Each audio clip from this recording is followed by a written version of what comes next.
I used to live on the Battenkill. I'm only a couple blocks away now. We started swimming in the Battenkill as soon as we thought that Mom would let us, and we didn't have far to go, just a mile up the road, and you were at the most wonderful beach, and I still go there today. And you see on the Battenkill what you see around most of the Northeast, a lot of shorebirds, kingfishers, great blue herons are always fishing.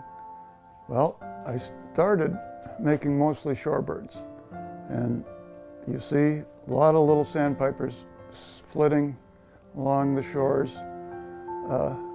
And so it was, for a long time, it was shorebirds.